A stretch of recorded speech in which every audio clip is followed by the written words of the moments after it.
علیکم ورحمۃ اللہ وبرکاتہ نحمدہ و نصلی علی رسولہ کریم اما بعد فاعوذ باللہ من الشیطان الرجیم بسم اللہ الرحمن الرحیم رب اشرح لی صدری ویسر لی امری واحلل عقدۃ من لسانی یفقہوا قولی رب زدنی علما اللہم فقہنا فی الدین۔ زبان کی حفاظت میں آج ہم پڑھیں گے کہ اچھی گفتگو کے اچھے جسمانی اثرات بھی ہوتے ہیں۔ سنن ترمذی کی روایت ہے، سیدنا ابو سعید خدری رضی اللہ تعالیٰ عنہ سے روایت ہے کہ نبی صلی اللہ علیہ وسلم نے فرمایا، جب ابن آدم صبح کرتا ہے تو تمام اعضاء زبان سے التجا کرتے ہیں کہ ہمارے بارے میں اللہ سے ڈر، ہم تیرے ساتھ معلق ہیں، اگر تو سیدھی ہوگی تو ہم بھی سیدھے ہوں گے، اور اگر تو ٹیڑھی ہو گئی تو ہم بھی ٹیڑھے ہو جائیں گے۔ یعنی ایک زبان کی درستگی سے تمام اعضاء بھی درست رہتے ہیں۔ پھر بیماری میں اچھی بات کا جسم پر اثر ہوتا ہے۔ سیدنا ابو ہریرہ رضی اللہ تعالیٰ سے روایت ہے کہ رسول اللہ صلی اللہ علیہ وسلم نے فرمایا، اللہ تعالیٰ فرماتا ہے، جب میں اپنے مومن بندے کو آزماتا ہوں اور وہ تیمارداری کرنے والوں کے سامنے میرا شکوہ نہیں کرتا تو میں اسے اپنی قید سے آزاد کر دیتا ہوں، پھر اس کے پہلے گوشت کے عوض بہترین گوشت عطا کرتا ہوں اور اس کے پہلے خون کے بدلے بہترین خون دیتا ہوں، پھر وہ اثر نو عمل کرتا ہے۔ یعنی اس سے کیا مراد ہے کہ جب بندہ بیماری میں صبر اور شکر سے کام لیتا ہے، گلہ شکوہ نہیں کرتا، تو اللہ تعالیٰ اسے جو صحت عطا فرماتے ہیں وہ پہلے سے بڑھ کر صحت ہوتی ہے۔ اللہ تعالیٰ اسے پہلے سے بڑھ کر بہترین اعمال کی توفیق عطا فرماتے ہیں۔ اس لیے جب بھی خدا نخواستہ کوئی بیماری، کوئی تکلیف، کوئی آزمائش آئے تو بندہ اسے تقدیر کا حصہ سمجھے، اللہ کی رضا میں راضی رہے اور کوئی نہ شکوہ کرے، اللہ سے بھی نہ شکوہ کرے اور نہ ہی بندوں کے سامنے اس کی شکایت کرتا رہے۔ سیدنا عطا بن یسار رضی اللہ تعالیٰ عنہ سے روایت ہے کہ رسول اللہ صلی اللہ علیہ وسلم نے فرمایا، جب بندہ بیمار ہوتا ہے تو اللہ تعالیٰ اس کی طرف 2 فرشتے بھیجتا ہے اور فرماتا ہے کہ دیکھتے رہو وہ ان لوگوں سے کیا کہتا ہے جو اس کی بیمار پرسی کو آتے ہیں، اگر وہ ان کے سامنے اللہ عز و جل کی حمد و ثنا کرتا ہے تو وہ دونوں فرشتے اس حمد و ثنا کو اوپر اللہ عز و جل کی طرف لے کر چڑھ جاتے ہیں۔ حالانکہ اسے خوب جانتا ہے تو وہ فرماتا ہے، میرے بندے کا مجھ پر حق ہے کہ اگر میں اسے فوت کر دوں تو اس کو جنت میں داخل کر دوں گا،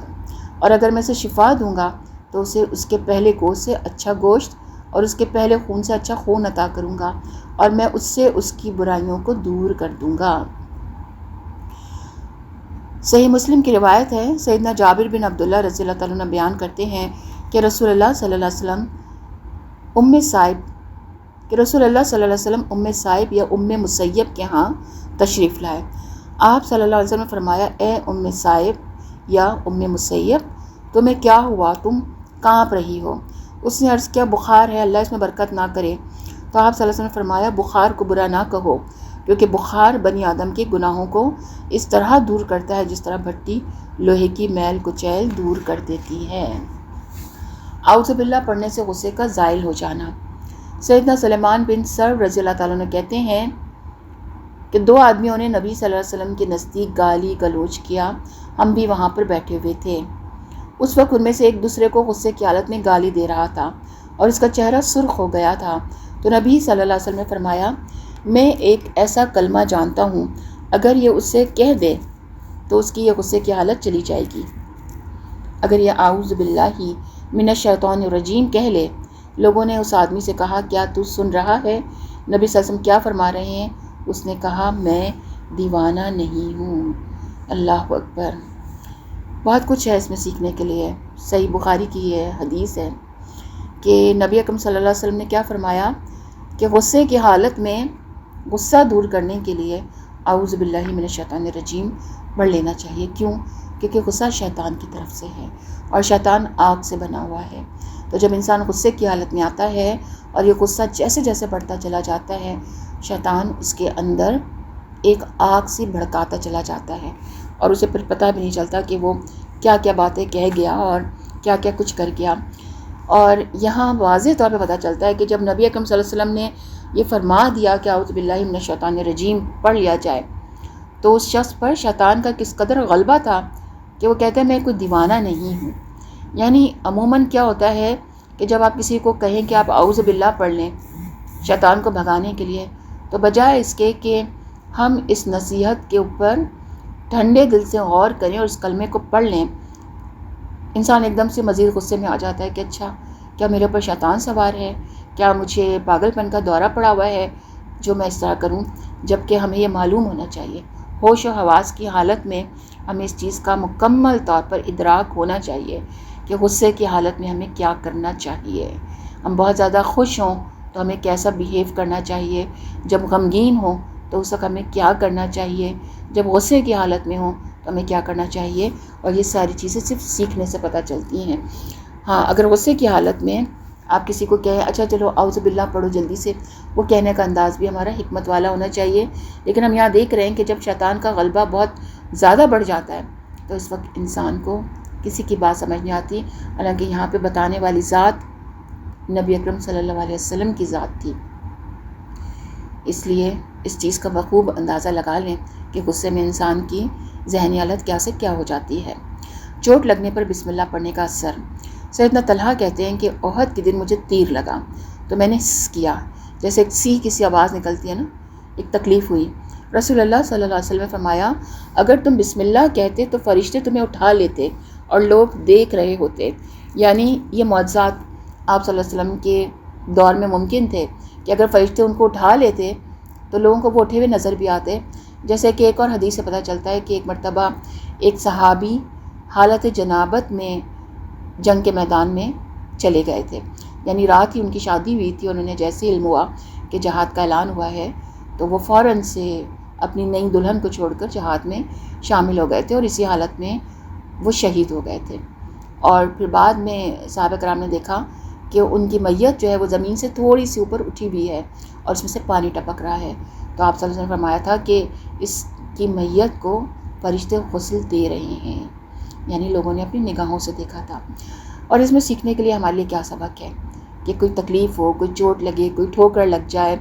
کوئی چیز چبھ جائے تو بجائے منہ سے عجیب و غریب الفاظ ادا کرنے کے کچھ چیزیں تو بے اختیار نکلتی ہیں، اور بے اختیار وہی چیز نکلتی ہے جس کی ہمیں عادت ہوئی بھی ہوتی ہے، تو اس کے بجائے اگر ہم بسم اللہ کہنے کی عادت ڈال لیں کہ اگر بچے کو بھی ٹھوکر لگے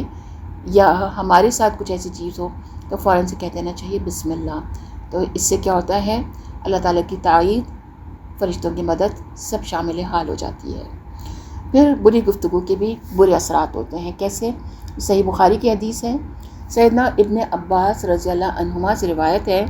کہ نبی صلی اللہ علیہ وسلم ایک اعرابی کی عیادت کے لیے تشریف لے گئے۔ نبی صلی اللہ علیہ وسلم جب بھی کسی مریض کے عیادت کے لیے تشریف لے جاتے تو فرماتے لا بأس طہور انشاءاللہ، کوئی حرج نہیں، انشاءاللہ یہ بیماری گناہوں کو دھو دے گی۔ آپ صلی اللہ علیہ وسلم نے اس اعرابی سے بھی یہی فرمایا کہ لا بأس طہور انشاءاللہ۔ اس پر اس نے کہا آپ کہتے ہیں یہ گناہوں کو دھونے والا ہے؟ ہرگز نہیں، یہ تو نہایت شدید قسم کا بخار ہے جو ایک بوڑھے پر جوش مار رہا ہے